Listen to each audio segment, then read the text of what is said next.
Ladies and gentlemen, hindi na tayo magpapakatagal pa. Andito na po ang ating minamahal, ginagalang, nare-respeto si Ginong General Manager Mel Robles ng PCSO. Good morning everyone. Maraming salamat po at despite the rest day natin lahat normally, ay pinaunlakan niyo po ako sa aking paanyaya. I would like to also take this opportunity to thank the mainstream media and also some friends from who are also influencers who are joining us today. Alam nyo, importante na we stick to the tenets na established na ng journalism. And I'm very happy na marami namang from the journalist side who came, no? Because there is a quest for truth and a quest for justice on my part. Allow me to read my press statement.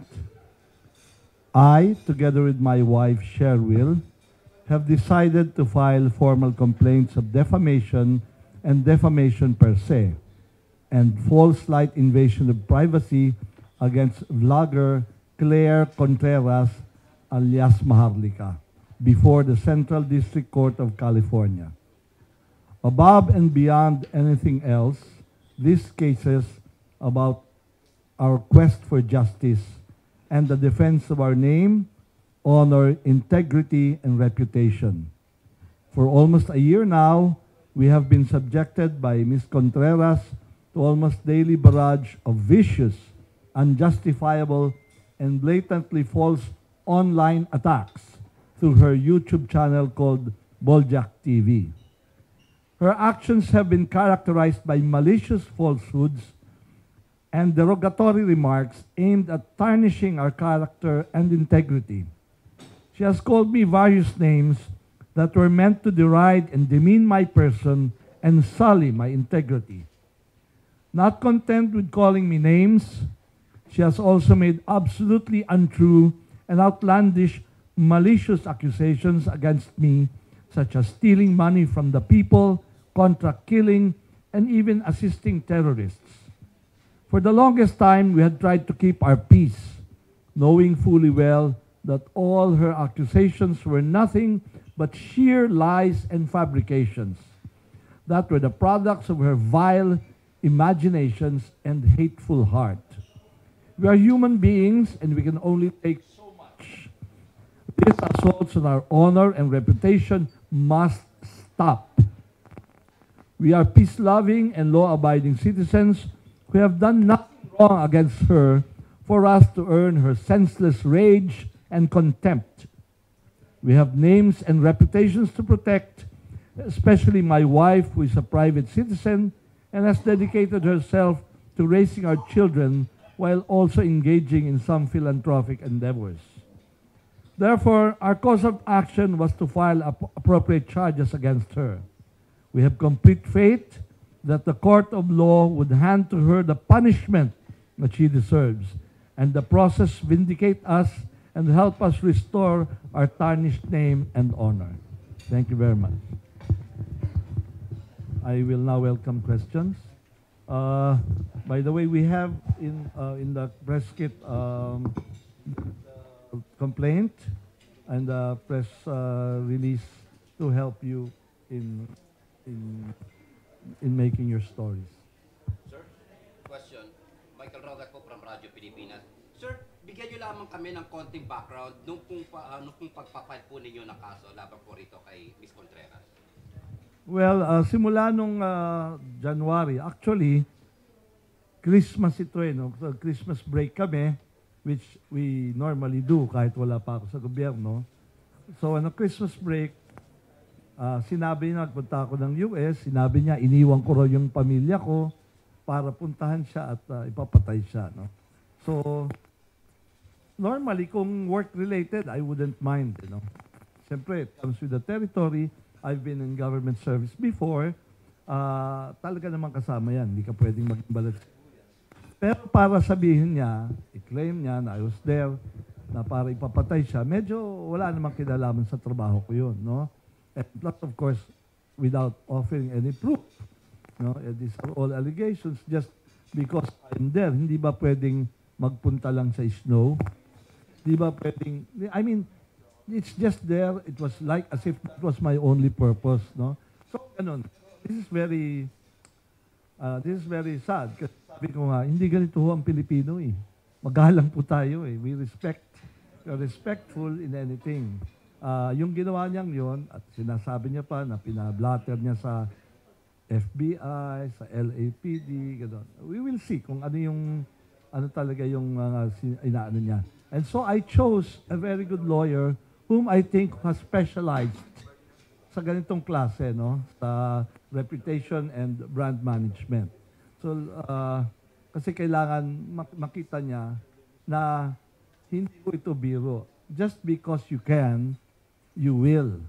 I was sharing earlier the traditional media, the mainstream media, went through the same. When they were empowered by the printing press, lahat na kung ano-ano na sinasabi until settle na disiplina. This is what they should learn.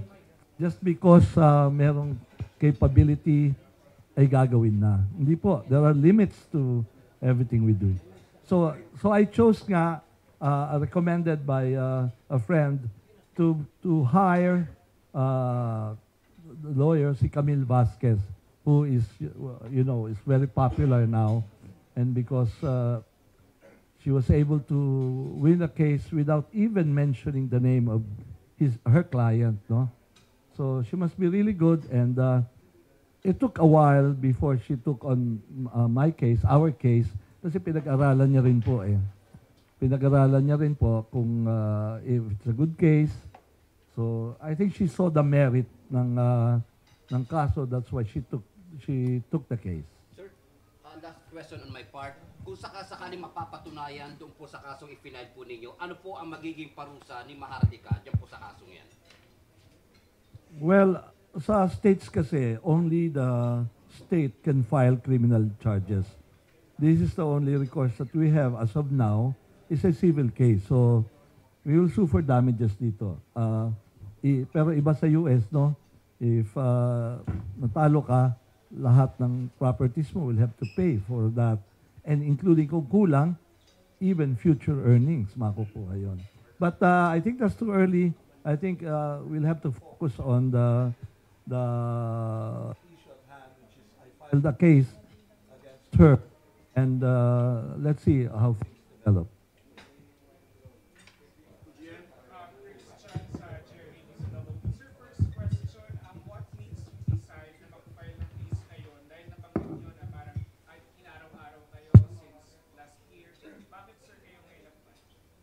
Well,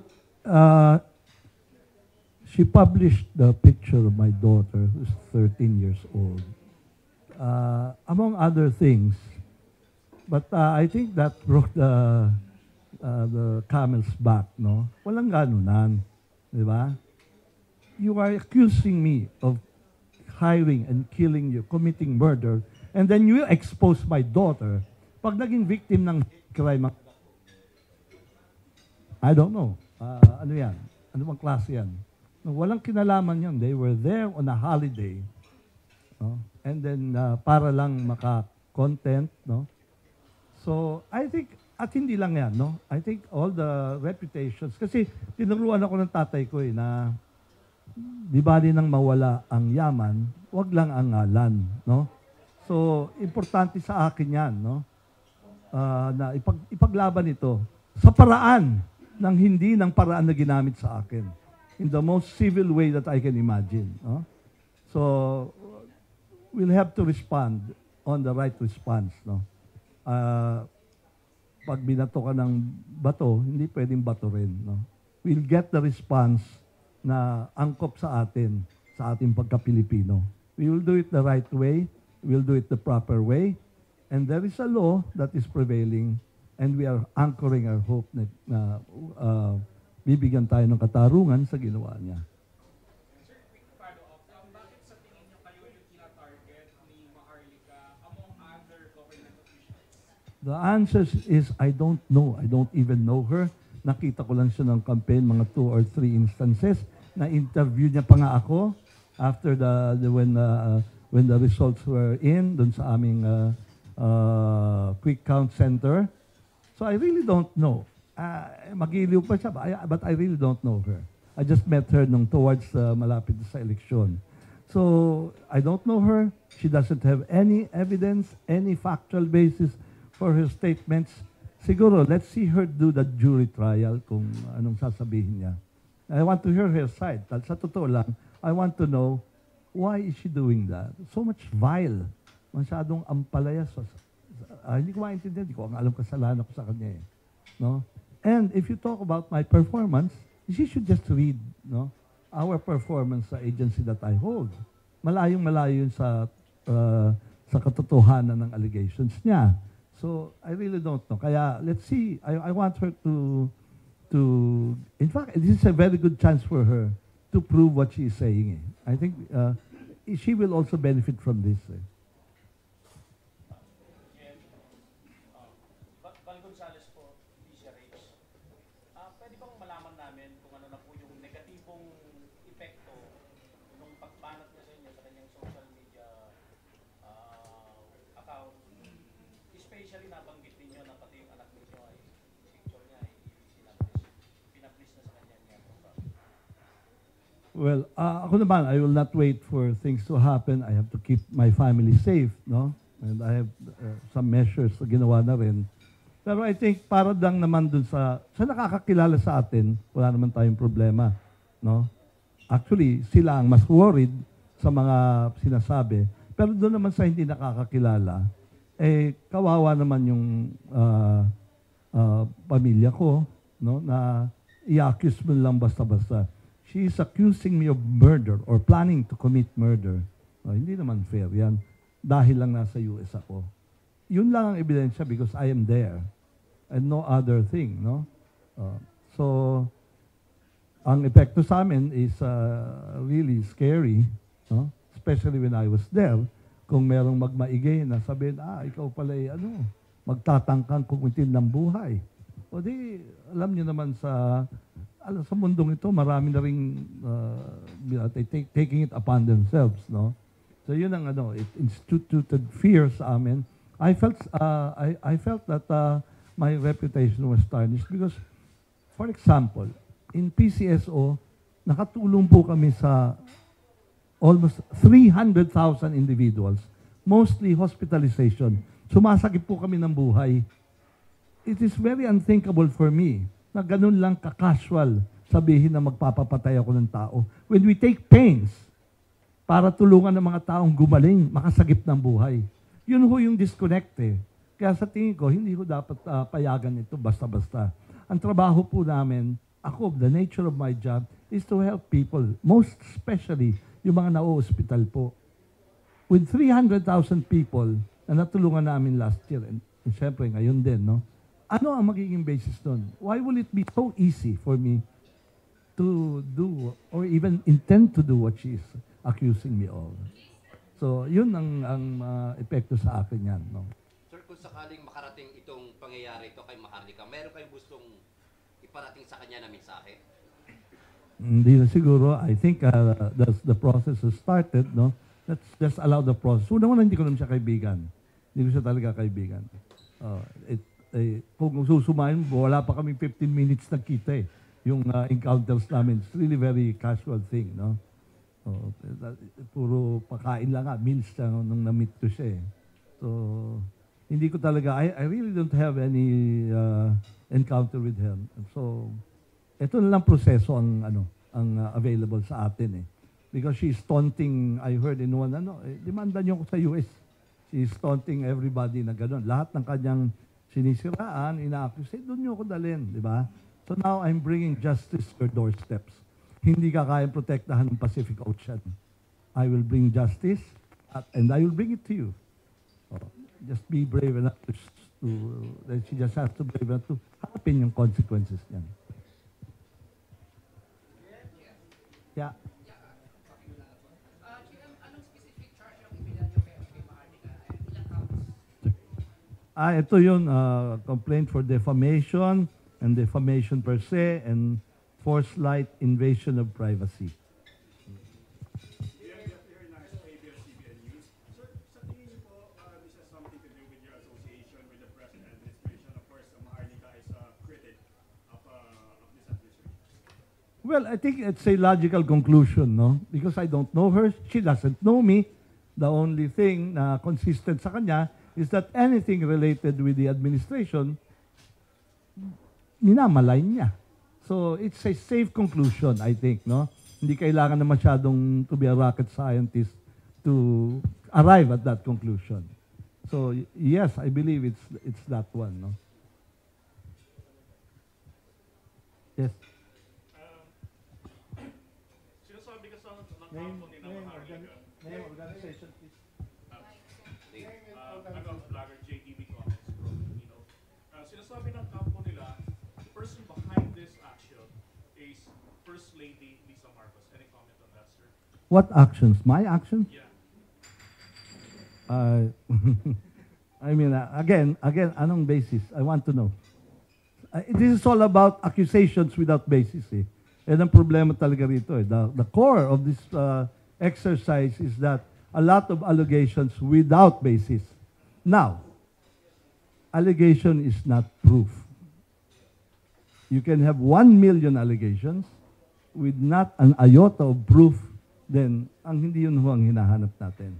So, I don't think I can comment on that kasi ako ang magpro-provide ng proof. Hindi naman siguro tama yun. So, I am here on my own time. Sunday po ito. And I have not seen the name of the First Lady here, anywhere here. Does it answer? Yes. DK Sarate po, kabanderan. Kung sakali mang makarating na sa kanya sa nasasampa ng kaso at may pag-ugnayan sa inyo, mag-sorry, may chance ba na magbago pa yung issue sa pagsampa ng kaso? Well, again, sabihin ko, I'll let the process go on, no? Wala pa tayo ron eh. So, anuhin muna natin ito. Hindi pa natin alam kung anong magiging reaction doon. But ako muna, quest for justice muna ako. Diba? Dapat naman magkaroon ng katarungan. You don't just do something without facing the consequences of your action. Diba? For every action, there is a reaction. So we have to be responsible. And right now, what I want is justice. There's been a wrongdoing done, and I want this corrected. Yan, Jeff Walla for ABS-CBN News. Sir, I'm sorry to ask a bit personal. Kamusta po ang family? Paano po ito na-affect ng inyong pong pamilya? Well, for one, my wife stopped her Facebook account. No? So, mismong buhay niya ay nag-iba na rin. Our security protocol will have to change. No? So, yun yung mga bagay na dahil lang sa unfounded, no? You're affecting people, you're destroying lives, no? Because of an irresponsible statement. Hindi ganyan ang Pilipino, and that's not how to play fair, no? You have to look at people as a person, no? Hindi ho kami political machine, no? Kung ano lang maisip mo. Kung may dangal, ang tingin mo sa tao, may respeto ka, iisipin mo na ito'y may mga buhay. At ang buhay na ito ay wala kang karapatan i-damage ang buhay nila. Sabi ko nga, by alleging that I intend to kill her, what will stop someone from saying, harm me for that allegation, no? O kung sino man na mag-isip na maging magbayani, no? Because she's telling me that I intend to kill her, diba?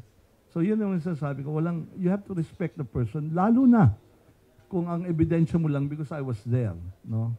Hindi naman pwede yun. Wala nang ibang sinabi. All allegations. Ito yung mahirap talaga eh.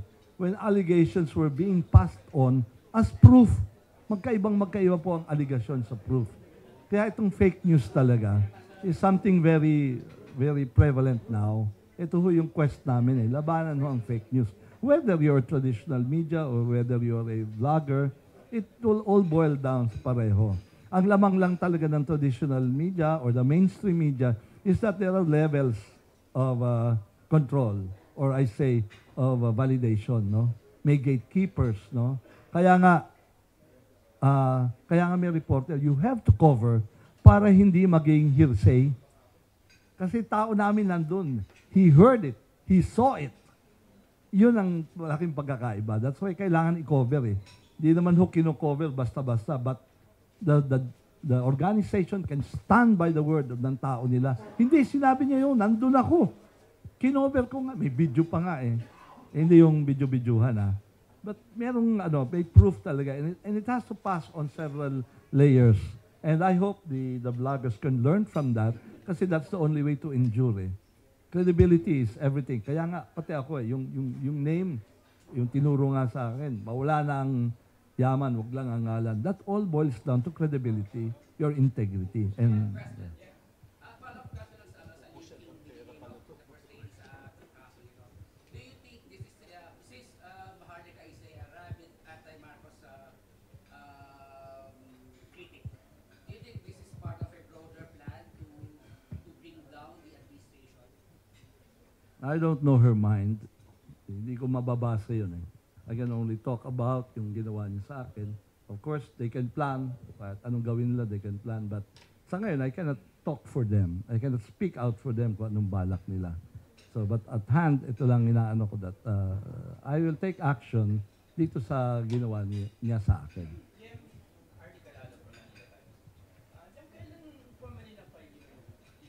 June 15. Yes. Well, because she's a U.S. citizen. I was there when the crime was committed. So it all, actually, I heard, I was shown a warrant of her arrest dito. Wala rin naman mangyayari. Kaya ang sabi siyo, tinatawanan niya lang yung ang system natin dito no? So I think it has to be brought where she will be made responsible sa mga ginawa niya, di ba? Just to clarify lang po, what led her to claim na pinapapatay niyo daw po siya nung pumunta kayo ng Can I pass on the mic to her? No, if you would read yung complaint ko, there is nothing sa videos na pinakita niya. There is nothing, I think, except that I am there. No? Hindi ko nga alam kung saan nakatira yan dati. Had I know, dapat lumayo na ako eh. No? Pero there is no other reason except that I was there. Yun ang nakita ko ang dami, meron daw 1 billion daw yung unang ang presyo to have her killed, no? 1 billion, bumaba sa 10 million, kinuha raw sa winnings. Again allegations, no? Again allegations. Ganun ka-wild eh. You know, I get it. You need views. You need the clickbait. I get that. Pero be ready. Be ready to suffer the consequences of your allegations, no? With this harassment, sir, tatanggap ba kayong press for your family kaya nag-decide na rin kayo file ang case?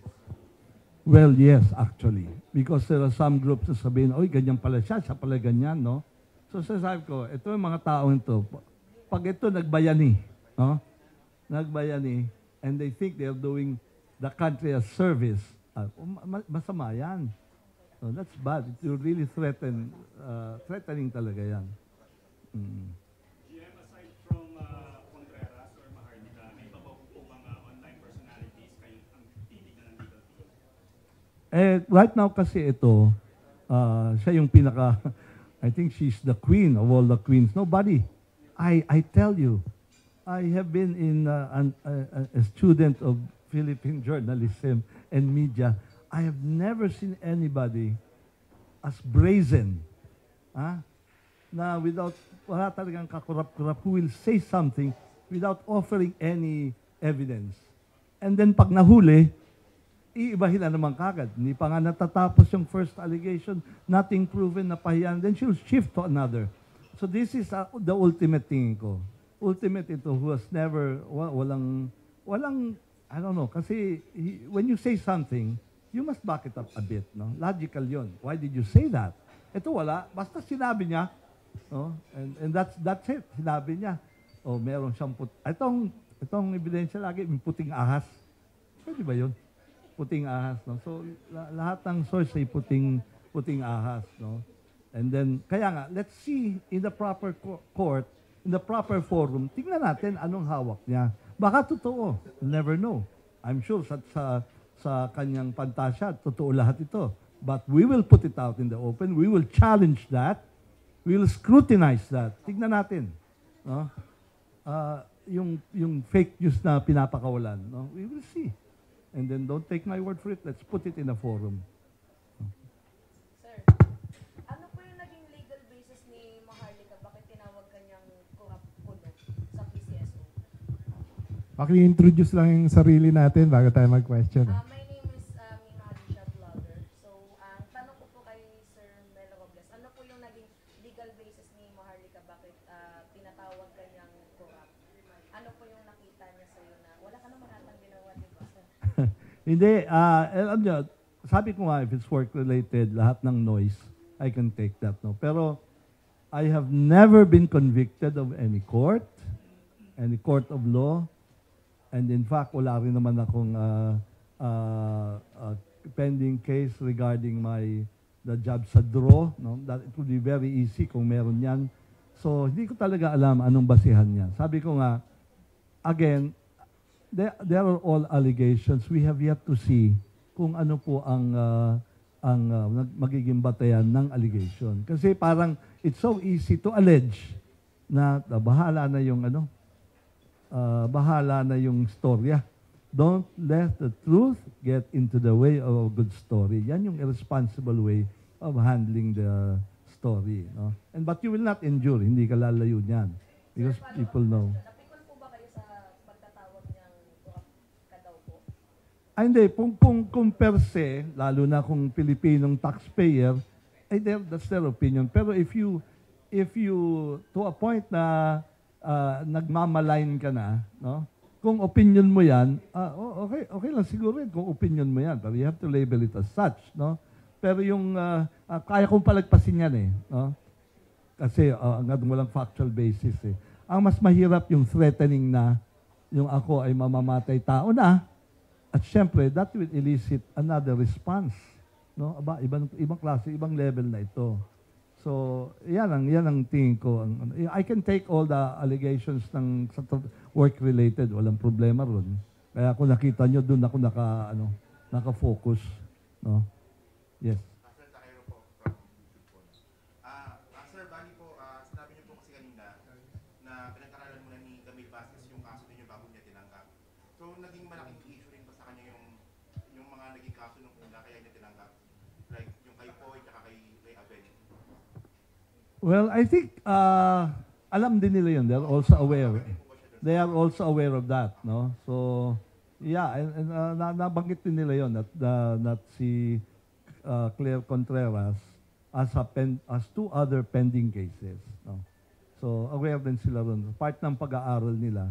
Kasi marami ring, siyempre, celebrity lawyer yun. Marami talagang kuryente. Marami talagang basta lang makausap sila. Kung ano. So, very discriminating sila and very discerning sa pagtanggap kasi yung iba hoax daw eh. Kasi nga, she has attained a certain level of popularity. So, marami ring fake na nag-aanong clients sa kanila. So, they really had to spend time. So, February ko pa ho sinimulan yung paghahanap ng lawyer in March. So, ngayon lang ho talaga na-file because of, we have to be very sure, no? Hindi naman ho ito laro-laro. Ito po ay seryosong bagay. And I understand that they have to make it really worthy of my time na pumunta ho roon. Kung wala na ho, last question, pwede? Thank you. Last na po, last na. Sir, good morning po, Chris Muro YouTube channel. Sir, binabanggit po ba sa inyo yung abogado nyo na kung sakaling mapatunayan na si Maharlika may kasalanan talaga, pwede kaya maapektuhan yung kanyang American citizen, pwede kaya siya mapawin? Hindi namin napag-usapan yon, pero sa akin kasi hindi criminal eh. Hindi pa. Unless makita siguro ng state na merong basis. So we are not yet there. So since it's a civil case, it will go for damages. Okay? Thank you. Okay. Okay, last ha. Coach Jared po from YouTube. Ano po yung civil damages po that you're asking now that you have filed po the case? Is there a certain amount? What Ganun po, sir. Yeah. At this point, we're trying to determine, hindi pa naman daw kasi kailangan sa filing yun. So, dinidetermine namin. Lalo na, alam nyo pala sa US, kahit yung, kasi tinanong ko, how do you determine yung damages sa stress? Meron daw dun sa kanila yun. Naka-quantify. No? Naka-quantify pala sa kanila, lahat naka-quantify. So, I think we'll have to use expert witnesses later on. Baka hindi pa kailangan ngayon kasi ang objective is to file. Lahat ng bagay nasusukat sa kanila, yung emotional, moral damages nila. May panuntunan sa kanila. May standard sa kanila. Okay? Thank you very much. Meron tayong QR code. Meron din hard copy sa mga matatandang katulad ko. Kaya pag nag-hard copy kayo,